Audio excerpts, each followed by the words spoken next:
ടെൻഷനും ഡിപ്രഷനും അടിച്ചിരിക്കുന്ന സമയത്ത് മൈൻഡൊന്ന് ഫ്രീ ആക്കാൻ പറ്റിയ വല്ല സിനിമയുണ്ടെന്ന് ആരെങ്കിലും ചോദിച്ചാൽ ഞാൻ ഏറ്റവും കൂടുതൽ റെക്കമെൻഡ് ചെയ്യുന്നതും ഏറ്റവും കൂടുതൽ കണ്ടിട്ടുള്ളതുമായിട്ടുള്ളൊരു തമിഴ് സിനിമയാണ് 2013 ഇറങ്ങിയ സൂതുകാവ്. ഡയറക്റ്റ് ചെയ്തിരിക്കുന്നത് നളൻ കുമാരസ്വാമി, അഭിനയിച്ചിരിക്കുന്നത് വിജയ് സേതുപതി, ബോബി സിൻഹ, അശോക് സെൽവൻ, രമേശ് തിലകയൊക്കെയാണ്. ഇതിൻ്റെ പ്ലോട്ട് എന്ന് പറയുന്നത് തുടക്കത്തിൽ കാണിക്കുന്നത് തന്നെ 3 ചെറുപ്പക്കാരെയാണ് കാണിക്കുന്നത്. ജോലിയൊക്കെ പോയിരിക്കുന്ന 3 ചെറുപ്പക്കാർ ആ ഒരു സിറ്റുവേഷനിൽ വെച്ച് ഒരാളെ പരിചയപ്പെടുകയാണ്, വിജയ് സേതുപതിയുടെ ക്യാരക്ടറിനെ.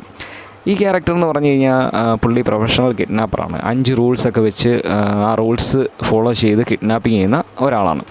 അപ്പോൾ അയാൾക്ക് ഒരു പ്രത്യേക അസുഖമുണ്ട്. അസുഖം എന്ന് പറഞ്ഞു കഴിഞ്ഞാൽ ഇയാൾ ഒരു പെണ്ണിനെ കാണുന്നുണ്ട്. ഇയാളുടെ കൂടെ എപ്പോഴും ഒരു പെണ്ണുണ്ട്. ആ പെണ്ണിനെ ഇയാൾക്ക് മാത്രമേ കാണാൻ പറ്റൂ എന്നുള്ള രീതിയിലാണ് കാണിക്കുന്നത്. അപ്പോൾ ഇയാൾ ഈ 3 പേരെ കൂട്ടി ഇവർ 4 പേര് കൂടി ചേർന്ന് ഓരോ കിഡ്നാപ്പിങ് ചെയ്യുന്നതും അതിൻ്റെ പുറകെ നടക്കുന്ന പ്രശ്നങ്ങളൊക്കെ ബേസ് ചെയ്ത് പോകുന്നൊരു സിനിമയാണ്. സൂപ്പർ കോമഡി മൂവിയാണ്. ഇത് കാണാത്തവരുണ്ടോ എന്ന് എനിക്കറിയത്തില്ല, പക്ഷേ കാണാത്തവരുണ്ടെങ്കിൽ ഒന്ന് മസ്റ്റ് വാച്ച് ചെയ്തേണ്ട ഒരു സിനിമയാണ്. കാരണം അതുപോലെ കോമഡിയുള്ളൊരു സിനിമയാണ്, മടുക്കാത്ത.